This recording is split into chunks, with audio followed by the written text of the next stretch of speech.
Fala gremista, tudo bem? Seja bem-vindo a mais um conteúdo aqui no canal e neste vídeo nós vamos falar sobre um candidato dizendo que está negociando com 3 jogadores, entre eles um craque argentino. Ele não revela publicamente, mas eu descubro depois quem é esse jogador e vou contar aqui para vocês. O candidato gosta também da ideia de SAF no Grêmio e vamos falar sobre 2 polêmicas, uma envolvendo a eleição e outra envolvendo um jogador do clube. Tudo isso em nome de Hora do Pastel, Matiello, corretora de seguros e Crepe do Alemão, depois da vinheta.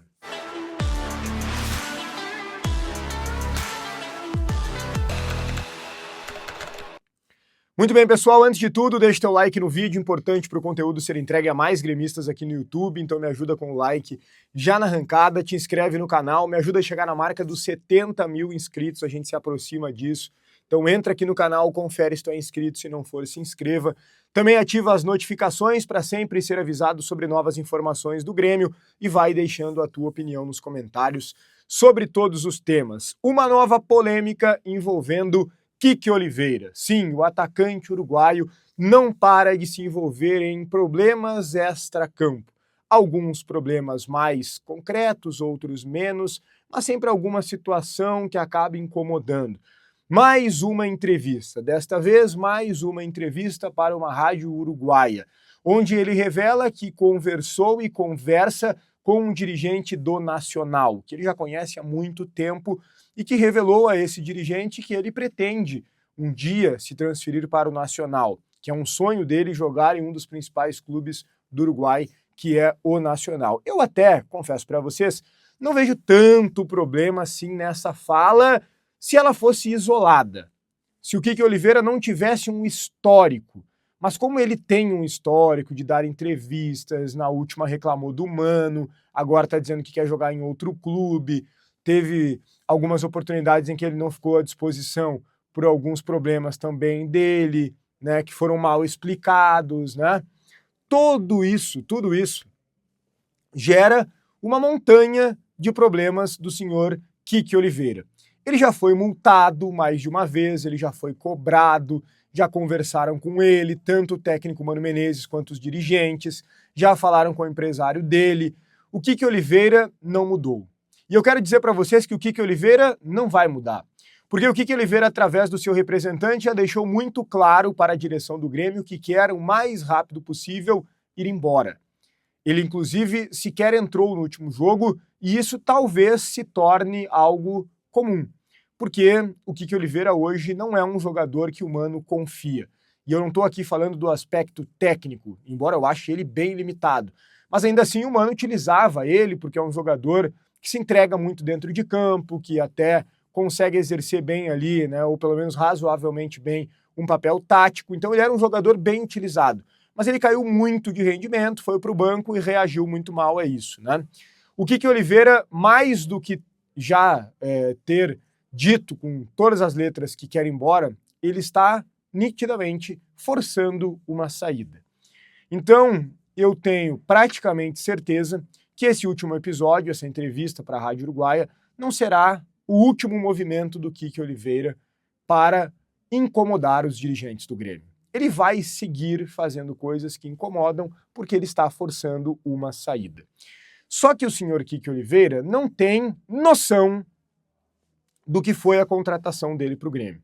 Foi a contratação mais cara da história do clube. Claro que isso sempre vai se renovando porque o futebol em si vai ficando cada vez mais caro. Mas mesmo para os moldes atuais, o Grêmio pagou muito. O Grêmio pagou 26 milhões de reais e uns quebrados para contratar esse jogador. Extremamente insuficiente dentro de campo, tecnicamente muito limitado e com pouquíssima inteligência para jogar, né? Quase sempre toma a decisão errada. Quando tem que tocar, ele chuta. Quando tem que chutar, ele dribla e assim por diante. Fora os diversos erros de execução de jogadas, de movimentos, etc. Muito fraco o senhor Kiki Oliveira, né?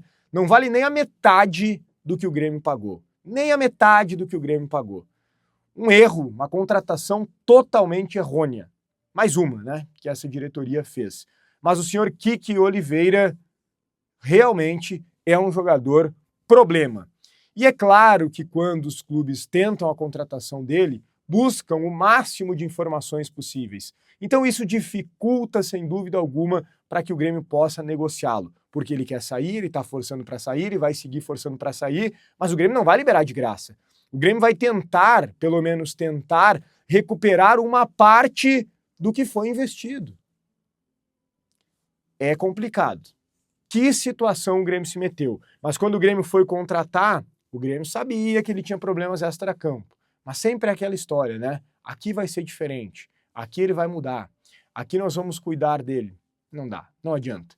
Kiko Oliveira, uma péssima contratação e agora envolvido em mais uma polêmica, forçando para sair do Grêmio. O Grêmio também quer a saída, mas vai precisar que algum interessado pague para tirar ele daqui.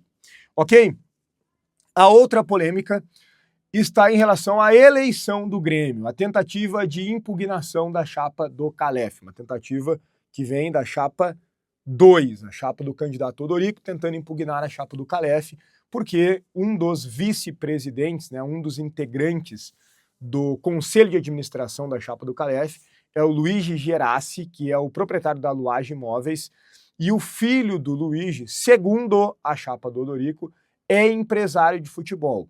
A resposta que eu obtive é que, na verdade, ele não é mais desde, se eu não me engano, outubro do ano passado, mas que ele chegou a agenciar ou trabalhar junto, agenciando alguns atletas. Segundo o Odorico, na chapa dele, não poderia um vice-presidente ter um filho empresário porque geraria um conflito de interesses. Daqui a pouco o filho colocaria algum jogador dele no Grêmio e tal. Seria essa a argumentação. O conselho, né, do Grêmio, Conselho Deliberativo, no caso a comissão eleitoral, melhor dizendo, ela tem um tempo para avaliar. E ela não vai avaliar nas próximas horas, ela vai avaliar nos próximos dias. Ou seja, hoje, quinta-feira, é dia de eleição no Grêmio, os conselheiros votam para definir o novo presidente. Aqueles que ultrapassarem a cláusula de barreira dos 15%, pode ser que os três ultrapassem, né, tanto o Odorico, quanto o Calef, quanto o Jorge Bastos, vão para o segundo turno, para o voto do associado, no dia 8 do próximo mês, no dia 8 de novembro. Então, nos próximos dias é que teremos o resultado dessa avaliação da comissão eleitoral. Quem sabe impugnando a chapa do Calef? Muito difícil, tá? Já vou dizer para vocês, muito difícil o que a chapa do Calef saia do pleito por este motivo. Nós recebemos nos Donos da Bola um candidato e ele trouxe informações bem importantes daquilo que ele planeja. 2 temas mais expressivos. A gente vai falar sobre isso, mas antes eu quero te dizer que a Hora do Pastel é a maior franquia de fast food de pastéis do Brasil e uma das maiores do mundo porque é qualidade absoluta, sucesso garantido. Hora do Pastel com várias opções, vários sabores diferentes que tu não encontra em outros lugares e pode fazer algumas modificações para montar um pastel do teu jeito, vários combos também.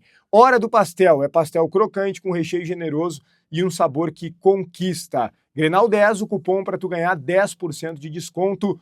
Hora do Pastel. Procura mais próxima de ti no site ou no Instagram, tem em vários lugares. Hora do Pastel. Vamos lá, eu quero dizer para vocês o seguinte, nós recebemos o candidato Jorge Bastos nos Donos da Bola desta quinta-feira. Na segunda parte do programa, ele falou sobre as suas ideias, os seus projetos para o Grêmio.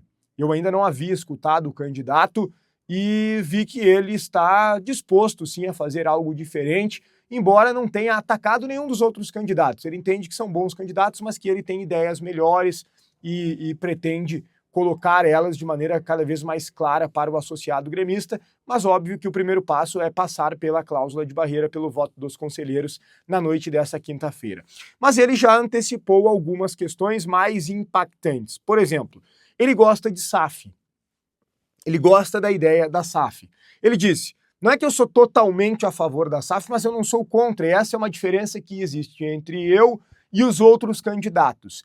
Eu não acredito naquela SAF que venha de fora e que tome conta totalmente do clube, que tenha totalmente as rédeas da situação. Não, isso eu não gosto.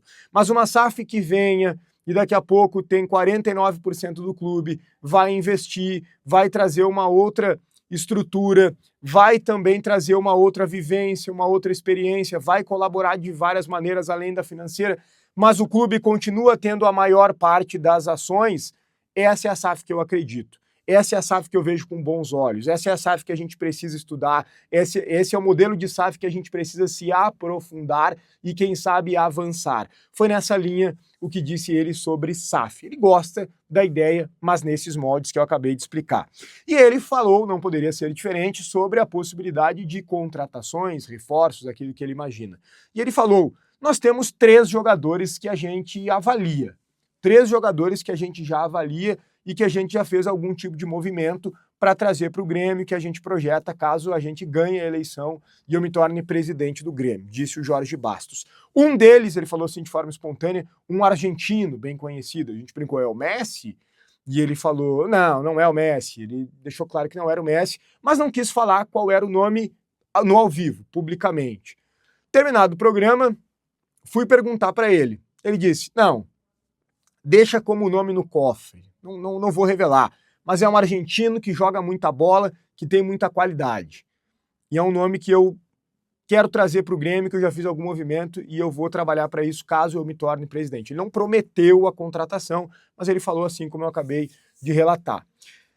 Bom, ele foi embora e eu liguei, né? Entrei em contato com algumas pessoas próximas a ele, que fazem parte ali do movimento, que estão apoiando ele, que trabalham junto dele nesta eleição, e me disseram o nome, né? O argentino é o Di Maria, tá? O argentino é o Di Maria, campeão do mundo com a seleção argentina, que jogou em grandes clubes do futebol europeu, né? Entre eles o Real Madrid, muita qualidade, muito sucesso, e está aqui na América do Sul de novo, né? Tá jogando no futebol argentino, tá no Rosário Central, que inclusive recentemente se classificou para jogar a Copa Libertadores do ano que vem. Então, ele gosta, ele quer e ele já fez um movimento pelo Di Maria. Agora, basta saber, né, se ele de fato vai conseguir ir para o voto do associado. Talvez ele nem vá para o voto do associado, ele está com os votos contadinhos ali. Eu até senti dele que ele não está muito confiante que ele vai ultrapassar a cláusula de barreira para ir para o voto do associado. Mas se ele for, quem sabe ele trabalhe ainda mais essa ideia do Di Maria, quem sabe de alguma forma, por essa ideia e por outras, né, pelo seu projeto como um todo, possa convencer o associado do Grêmio e se tornar presidente do clube. Mas se o Calef está aí, fazendo mistério em relação ao craque mundial que ele negocia, etc., e que ele vai, segundo ele, anunciar no momento em que tiver algo mais concreto, o Jorge Bastos tem o Di Maria como seu nome. Mas, embora não tenha dito publicamente, eu descobri. Di Maria é um dos jogadores que ele quer contratar para o Grêmio, tem ainda outros 2 jogadores que eu não sei, que ele também citou aí, que interessam. De que forma isso impacta, né? Já que é uma terceira via com pouca força, pelo menos até o momento, que chegou depois e que ainda não está muito no meio, né, entre os debates dos torcedores. Mas tá aí a informação. Deixa teu like no vídeo, te inscreve no canal, ativa as notificações, deixa tua opinião nos comentários sobre todos os temas. Um grande abraço e até o próximo conteúdo.